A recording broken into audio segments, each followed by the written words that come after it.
Moi, c'est Gemma. Aujourd'hui, j'ai envie de te parler des conversions des angles. Tu as pu remarquer que ta calculatrice te proposait jusqu'à 3 unités angulaires, chacune ayant une utilisation spécifique. C'est parti! Très pratique en sciences, comme en mécanique du point, en astronomie, en mathématiques ou en topographie, pour convertir des angles en degrés sexagésimales, par exemple, 1 degré, 23 minutes et 45 secondes, en degré décimal, 6,7 degrés, en radian, pi sur 8 radians, ou encore en gradient, 9 grades. Le gradient a d'ailleurs d'autres noms, comme le gond, le degré centésimal, ou le grade. Tu dois savoir manipuler ces conversions avec dextérité. On passe au facteur de conversion, qu'il te faudra apprendre par cœur. Mais ça, ce n'est pas une surprise pour toi, tu t'en doutais un peu. 1 degré, c'est 60 minutes d'arc, ou 60 minutes. 1 minute d'arc, c'est 60 secondes d'arc, ou 60 secondes. Donc, 1 degré est aussi égal à 3600 secondes. 1 seconde, c'est un 60e de minute. 1 minute, c'est un 60e de degré. Donc 1 seconde est aussi un 3600e de degré. 360 degrés peuvent se convertir en 2 pi radians. Donc 1 degré, c'est pi sur 180 radians. Ce qui entraîne qu'un radian, c'est 180 sur pi degrés. 360 degrés, c'est aussi 400 grades. Donc 1 degré, c'est 19e de grade. Ce qui entraîne qu'un grade, c'est 0,9 degrés. On aborde maintenant le cercle trigonométrique, un outil que tu vas utiliser tout le long de ta scolarité, du collège au lycée, et même au-delà. C'est un cercle de rayons unitaires, dans lequel sont placés les angles en fonction des cadrans. Il y en a 4, et l'angle sera mesuré à partir de l'axe horizontal du premier cadran. On retrouve ce cercle trigonométrique comme appareil de mesure dans certains cartables d'élèves. Ce cercle va introduire les relations trigonométriques, le cosinus, le sinus, et la tangente, qui seront abordées ultérieurement, si tu es sage et que tu demandes poliment.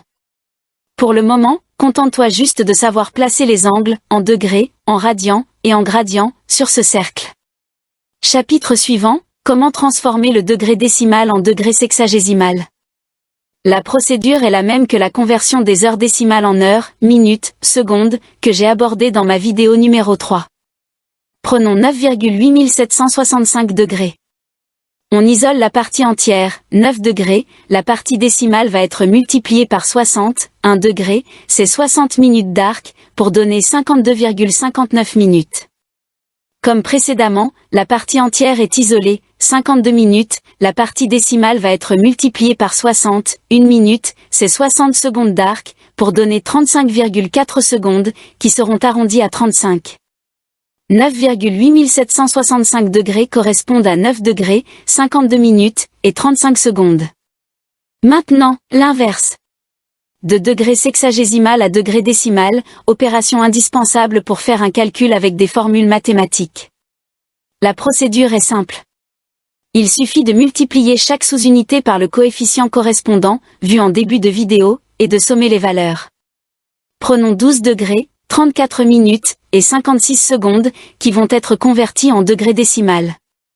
Les 56 secondes sont divisées par 3600 pour les transformer en degrés, ce qui va donner 0,01556. Les 34 minutes vont être divisées par 60 pour donner 0,56667 degrés. Les 12 degrés vont être conservés tels quels. On ajoute les signes plus, on additionne, et on obtient environ 12,582 degrés. De degré décimal à radian, comment on fait? Tu verras qu'au lycée, tu vas fréquemment utiliser cette conversion en mathématiques.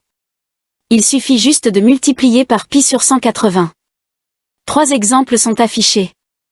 120 degrés deviennent 2 pi sur 3 après simplification par 60. 30 degrés deviennent pi sur 6 après simplification par 30. Pour finir, 225 degrés deviennent 5 pi sur 4 après simplification par 45. Bien entendu, tu dois donner les résultats les plus aboutis donc, ces simplifications doivent être maîtrisées parfaitement. Rétropédalage, de radian à degré décimal, peut utiliser mais il est quand même bon que je te fasse une démonstration. Simple, il suffit de multiplier par 180 sur pi. Premier exemple, pi sur 12. Après multiplication et simplification, la conversion donne 15 degrés. Second exemple, 7 pi sur 4, qui donneront 315 degrés. Comme tu peux le constater, il est important de connaître tes tables de multiplication et tes critères de divisibilité, que j'ai d'ailleurs abordés dans ma vidéo numéro 2. On arrive à la conversion de degrés décimal à gradient, et vice-versa. Un schéma simple permettra un apprentissage plus facile. De degré à gradient, tu multiplies par 19e. De gradient à degré, tu multiplies par 9 dixièmes. Je te mets un tableau avec quelques angles particuliers, que l'on retrouve dans les 2 premiers cadrans du cercle trigonométrique, pour illustrer ces calculs. Plus rare, de radian à gradient, et réciproquement. Je vais utiliser le même schéma que précédemment. De radian à gradient, tu multiplies par 200 sur pi. De gradient à radian, tu multiplies par pi sur 200.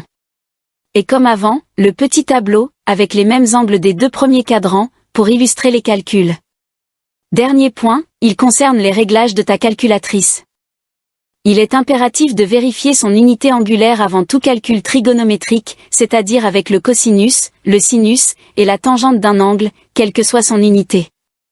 Consulte ces paramètres et modifie si besoin.